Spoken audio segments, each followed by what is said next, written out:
दोस्तों, मेरे चैनल पर आपका स्वागत है।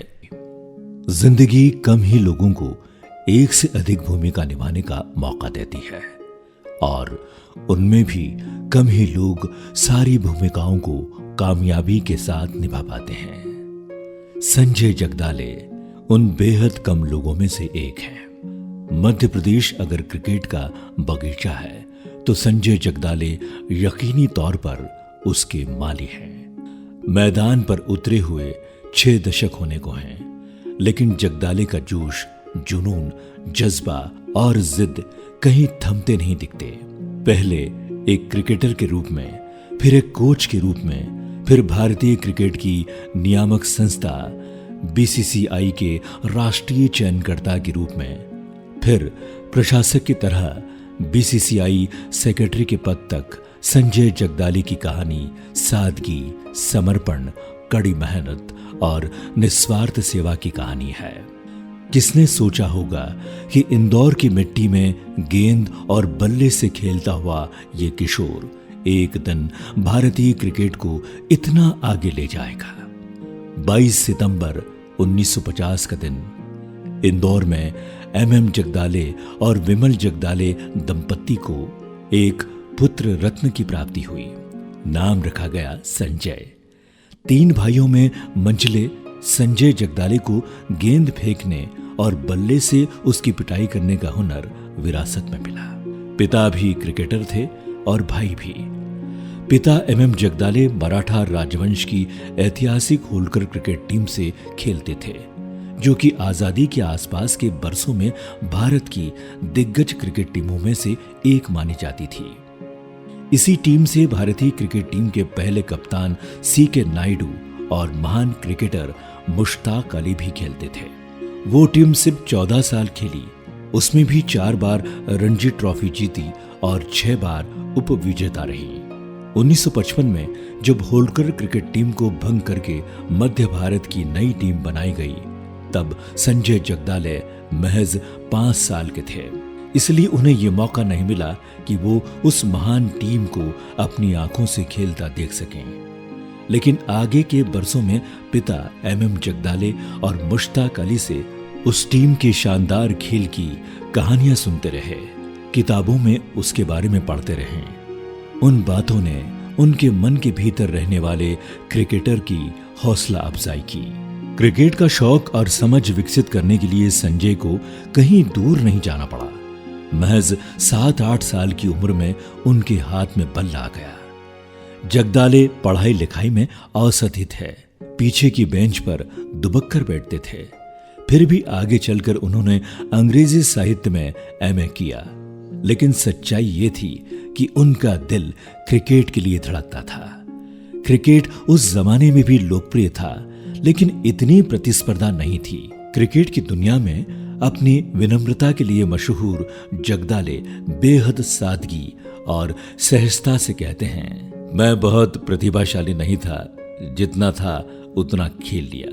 पुरानी कहावत है कि होनहार बिरवान के होत चिकने पात। जगदाले में सीखने की ललक बहुत गहरी थी और बचपन की एक घटना ने उन्हें ऐसी सीख दी जो वो आज तक नहीं भूले। उनकी मां घर पर नहीं थी। मौके का फायदा उठाकर वो अपने दोस्तों के साथ छुटपन का खेल गुलाम डंडा खेल रहे थे। उनका एक साथी पेड़ पर चढ़ा हुआ था कि तभी मां की कार का हॉर्न बजा। उन्हें लगा कि मां आ गई। आनन फानन सारे बच्चे छिप गए, लेकिन इस हड़बड़ाहट में उनका साथी पेड़ से नीचे गिर गया और उसे चोट लग गई। मां ने लौटकर उसकी देखभाल की और संजय जगदाले को खूब डांट पड़ी कि ऐसे हालात में वो अपने साथी को छोड़कर क्यों भागे। संजय के पास इसका कोई जवाब नहीं था, लेकिन उसी पल उन्हें समझ आ गया कि मुसीबत के समय दोस्तों का साथ नहीं छोड़ना चाहिए। सिर्फ क्रिकेट ही नहीं, पूरा जीवन ही एक टीम वर्क है। ये सीख उन्होंने गांठ बांध कर रख ली। इस बात की तस्दीक उनके करीबी दोस्त भी करते हैं। 70 की दहलीज पर खड़े संजय जगदाले अब भी अपने बचपन और किशोर अवस्था के दोस्तों के साथ समय गुजारते हैं। दोस्तों के बीच गट्टू भाई के नाम से मशहूर संजय जगदाले स्वभाव से अंतर्मुखी हैं, लेकिन एक जिंदा दिल शहर के यारबाज इंसान हैं। सादगीपूर्ण जीवन समर्पित। 1965-66 में जब मध्य प्रदेश क्रिकेट टीम की तरफ से उन्होंने अपना पहला रणजी ट्रॉफी मैच खेला, तब टीम वर्क का ये सबक उन्हें बखूबी याद था। जिस समय वो मैदान पर उतरे, उनकी टीम की हालत खराब थी। 5-6 विकेट जा चुके थे। उनके भाई अशोक जगदाले एक छोर संभाले खड़े थे। दोनों भाइयों ने एक लंबी पार्टनरशिप लगाई और मध्य प्रदेश की डूबते नैया को उबार दिया। उस दिन उन्होंने एक यादगार अर्धशतक जड़ा था। उस मैच ने संजय जगदाले की शख्सियत में एक नया पहलू जोड़ा। दबाव के समय अपना सर्वश्रेष्ठ प्रदर्शन करना और आगे बढ़कर चुनौतियों का सामना करना। मैदान के भीतर टीम जब भी दबाव में रही, उन्होंने आगे आकर मोर्चा संभाला। मैदान के बाहर एक नया दबाव बन रहा था। मध्य प्रदेश में क्रिकेट की सुविधाएं लगातार कम हो रही थीं। बार बार ये कहा जा रहा था कि इंदौर में क्रिकेट अब खत्म हो गया है। संजय जगदाले ने अचानक एक बड़ा फैसला लिया। महज 30 की उम्र में उन्होंने घरेलू क्रिकेट से संन्यास ले लिया और कोच की एक नई भूमिका अदा करने के लिए मैदान में उतरे। उनका मानना था कि मध्य प्रदेश में प्रतिभाओं की कमी नहीं है, कमी है तो बस एक भरे पूरे माहौल की, एक सही मार्गदर्शन की, समुचित सुविधाओं की। उनके दिल में बस एक ही बात चल रही थी, मैंने अपनी पारी खेल ली है, अब मुझे नई प्रतिभाओं को तराशना है, उनके हुनर को पूरी दुनिया के सामने लाना है, शहर और प्रदेश में क्रिकेट से जुड़ी सुविधाओं को बढ़ाना है। जो लोग नकारात्मक बातें कर रहे थे, उन्हें गलत साबित करना कोई आसान काम नहीं था। इसके लिए कड़ी मेहनत लगनी थी। मैदान पर नौजवान खिलाड़ियों के साथ पसीना बहाना था। उन्होंने चुनौती स्वीकार कर ली।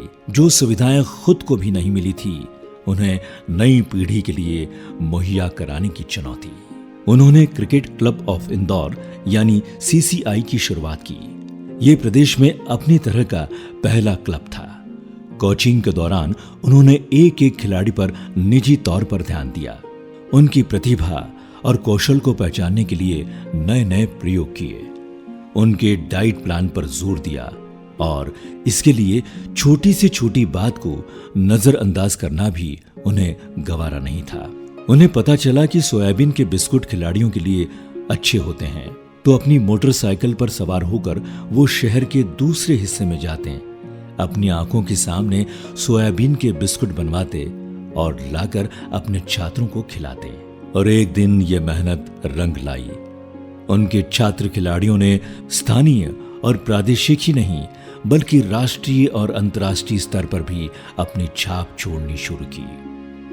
उनके छात्र नरेंद्र हिरवानी ने बतौर लेग स्पिनर भारतीय टीम में जगह बनाई और पहले ही मैच में 16 विकेट लेकर विश्व रिकॉर्ड बना दिया। दूसरों को अवसर देने और दूसरों की उपलब्धियों में अपनी प्रसन्नता खोजने वाले संजय जगदाले को सबसे ज्यादा आनंद कोचिंग में ही मिला।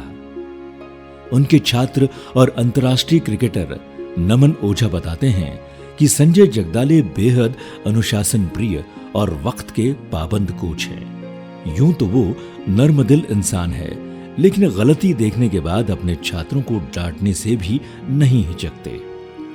जब मैंने खराब खेल का प्रदर्शन किया, सर नाराज हो गए। जब मैं अच्छा खेला, मैच जिताया, सर ने बाकायदा मुझे प्यार दिया। मैं आज जो भी कुछ हूं, वो अपने गुरु संजय जगदाले के कारण ही हूं। जिस एक बात से संजय जगदाले बहुत गहराई से यकीन करते हैं, वो ये कि क्रिकेट से अगर कुछ लिया है तो क्रिकेट को कुछ लौटाया भी जाए। नियम अनुशासन के सख्त पाबंद जगदाले एक तरफ जहां मृदुभाषी हैं, वहीं दूसरी तरफ जरूरतमंदों की मदद करने में वो कोई कोताही नहीं करते। कभी संस्थानिक तो कभी निजी तौर पर उन्होंने उभरते हुए क्रिकेटरों को हमेशा मदद मुहैया कराई। उनकी पत्नी विनीता कहती हैं, छोटे बच्चे को क्रिकेट सिखाना उनका पैशन था। इस बात पर मोहर लगाते हुए नमन ओझा कहते हैं कि ऐसे लोग कम ही मिलेंगे जिन्होंने पूरी ईमानदारी के साथ अपना जीवन क्रिकेट को समर्पित कर दिया।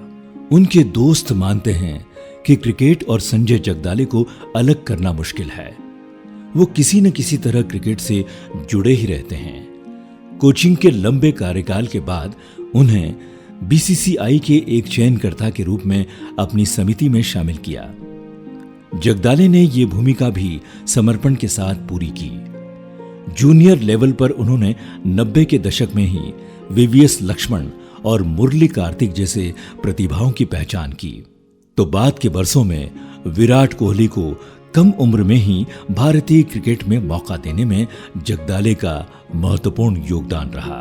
और चयनकर्ता के बाद अगली प्रमुख भूमिका आई बीसीसीआई सेक्रेटरी। खुद जगदाले इस पद के लिए अनमने थे, लेकिन पूरी क्रिकेट बिरादरी ने उनसे इसरार किया और वो निर्विवाद इस पद पर चुने गए। इस दौरान कई यादगार कामों के अलावा जगदाले ने जो सबसे बड़ी भूमिका निभाई वो थी भारतीय पिचों का काया पलट। उन्होंने एक विशेष समिति गठित की और भारतीय पिचों को विदेशी पिचों की तरह तेज रफ्तार बनाया।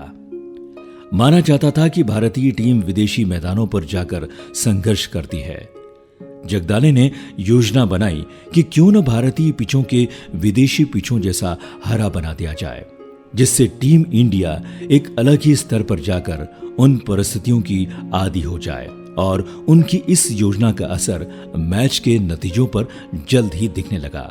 स्टेडियम से लेकर इंदौर में अंतर्राष्ट्रीय क्रिकेट की वापसी तक संजय जगदाले के पास उपलब्धियों की कोई कमी नहीं। उनका जिक्र आने पर वो मंद मंद मुस्कुराते हैं और चाहते हैं कि वो खुद कम बोले, उनका काम अधिक बोलें। वो किसी भी क्रिकेटर में वो जिन 3 गुणों को देखना चाहते थे वे हैं आत्मविश्वास, मेहनत और त्याग।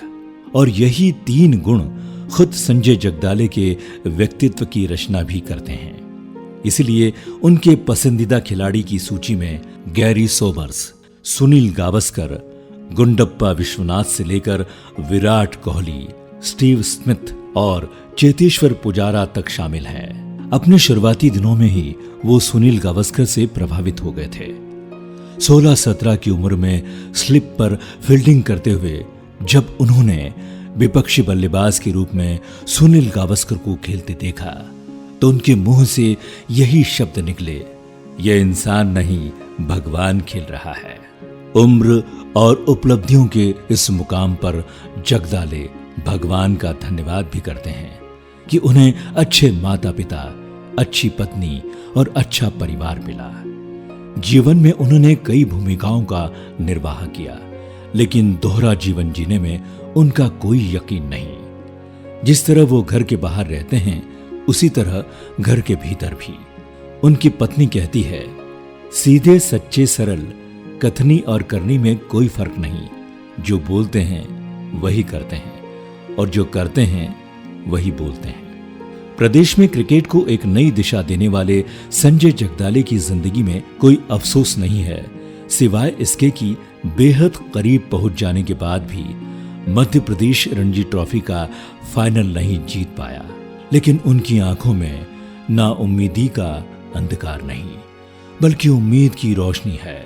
69 की उम्र में भी वो शारीरिक रूप से सक्रिय रहते हैं, कसरत करते हैं, परिवार और दोस्तों के साथ समय गुजारते हैं, क्रिकेट की दुनिया पर बारीक नजर रखते हैं, संगीत और किताबों के अपने पुराने शौक को पूरा करते हैं और साथ ही साथ नौजवान क्रिकेटरों के लिए अपने दिल और घर के दरवाजे हमेशा खुले रखते हैं। वो चाहते हैं तो बस इतना कि आने वाला समय उन्हें एक खिलाड़ी की तरह याद रखे, एक ऐसे इंसान के रूप में जिसने सिर्फ और सिर्फ इस खेल से प्यार किया।